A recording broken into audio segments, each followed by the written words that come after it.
వేసవి సెలవుల అనంతరం స్కూల్స్ తెరిచారు. యూనిఫామ్స్, పుస్తకాలు, బ్యాగ్స్తో పాటు ఈసారి తల్లికి వందనం కూడా కలిసి వచ్చింది. ఈ నేపథ్యంలో మంగళగిరి ఎంఈఓ శ్రీనివాసరావు మాట్లాడారు. నమస్కారం. మండల విద్యాశాఖ మంగళగిరి తరఫున నూతన విద్యా సంవత్సర శుభాకాంక్షలు అందరికీ. పాఠశాలలో చదివేటువంటి విద్యార్థులకి, అలాగే తల్లిదండ్రులకి, అందరికీ, ఉపాధ్యాయులకి అందరికీ నూతన విద్యా సంవత్సర శుభాకాంక్షలు. నూతన విద్యా సంవత్సరం నిన్న 12వ తారీఖున స్టార్ట్ అయింది. మనకి మంగళగిరి మండలంలో 69 పాఠశాలలు ఉన్నాయి, ప్రభుత్వ పాఠశాలలు. వీటిల్లో ఈ సంవత్సరము మనకి ప్రభుత్వము వాటిని రీస్ట్రక్చరింగ్ చేసింది. 9 రకాల స్కూల్స్గా రీస్ట్రక్చర్ చేసింది. వాటి ప్రకారంగా ఈ సంవత్సరం ఈ పాఠశాలలు నడవటం అనేది జరుగుతుంది. మనకి హై స్కూల్స్ 12 ఉన్నాయి, అలాగే ప్రీ హై స్కూల్స్ అంటే యూపీ స్కూల్స్ 3 ఉన్నాయి, తర్వాత మోడల్ ప్రైమరీ స్కూల్స్ 19 ఉన్నాయి, బేసిక్ ప్రైమరీ స్కూల్స్ 30 ఉన్నాయి, ఫౌండేషన్ స్కూల్స్ 5 ఉన్నాయి. టోటల్ 69 ప్రభుత్వ పాఠశాలలు నడుస్తున్నాయి ఈ సంవత్సరము. అలాగే ప్రైవేట్ పాఠశాలలు 48 నడుస్తున్నాయి. సరే, ఇప్పుడు ప్రభుత్వ పాఠశాలకు సంబంధించి మనకి సర్వేపల్లి రాధాకృష్ణన్ విద్యార్థి మిత్ర కిట్స్ పంపిణీ అనేది జరిగింది. షూస్ తప్ప మొత్తం అన్ని ఐటమ్స్, బుక్స్ కానీ, తర్వాత టెక్స్ట్ బుక్స్ కానీ, నోట్ బుక్స్ కానీ, తర్వాత బ్యాగ్స్, యూనిఫాము, పిక్టోరియల్ డిక్షనరీస్, బెల్ట్లు ఇవన్నీ రిసీవ్ చేసుకోవడం జరిగింది. వాటన్నిటినీ కూడా మనం మొన్న హాలిడేస్లోనే స్కూల్స్ అన్నింటికి పంపించేయడం జరిగింది. వాటిని నిన్నటి నుంచి డిస్ట్రిబ్యూషన్ అనేది పాఠశాల విద్యార్థులకి చేయటం అనేది జరుగుతూ ఉంది. తర్వాత ఈ పాఠశాలలో న్యూ స్ట్రక్చర్ ప్రకారంగా కూడా మనకి ప్రమోషన్స్, తర్వాత ట్రాన్స్ఫర్స్ కూడా పూర్తిగా వచ్చింది.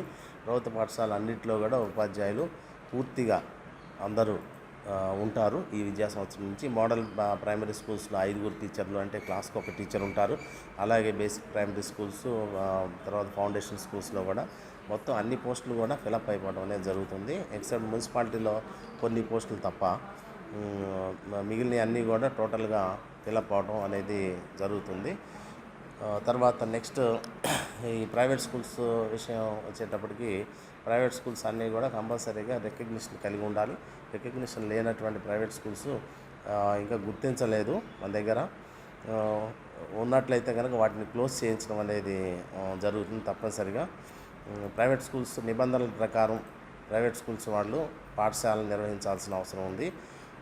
మరి నిబంధనల ప్రకారమే ఫీజులు కూడా తీసుకోవాలి. ప్రతి ఫీ స్ట్రక్చర్ కూడా వాళ్ళు డిస్ప్లే చేయాలి బయట బోర్డు మీద. అలాగే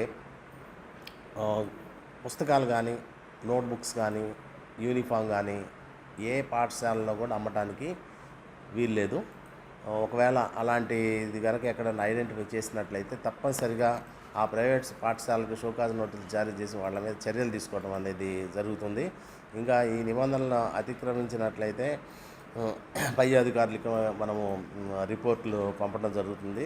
వాళ్ళు తగినటువంటి చర్యలు కంపల్సరీ రికమెండ్ చేయడం అనేది జరుగుతుంది. కాబట్టి ఈ విద్యా సంవత్సరం అందరూ ప్రైవేట్ పాఠశాలలో ఎవరు కూడా క్వాలిఫికేషన్ లేని వాళ్ళు అనేవి ఉండకూడదు. అందరూ క్వాలిఫైడ్ టీచర్స్తోనే చెప్పించాలి.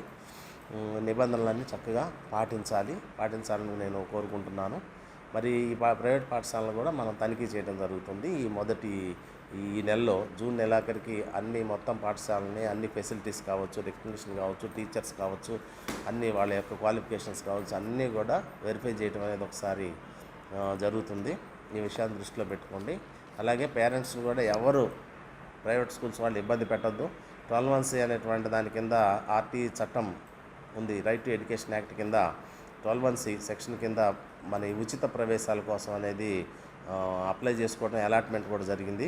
వాళ్ళందరికీ కంపల్సరీగా ఉచిత ప్రవేశాలు ఇవ్వకపోతే మరి చట్టాన్ని వైలేట్ చేసినట్టు అవుతుంది. కాబట్టి మరి గుర్తింపు కూడా రద్దు చేయడానికి మనకు అవకాశం ఉంది. కాబట్టి ఈ విషయాన్ని దృష్టిలో పెట్టుకోండి.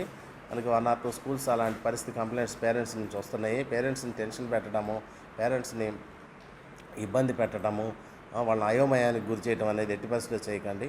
గత రెండు మూడు సంవత్సరాల నుంచి ఇచ్చినటువంటివి కూడా కంటిన్యూ అవుతాయి. 12 మంత్స్ అడ్మిషన్స్, వాటికి సంబంధించినటువంటి పేమెంట్స్ కూడా ప్రభుత్వం చేస్తుందని భావిస్తున్నాము.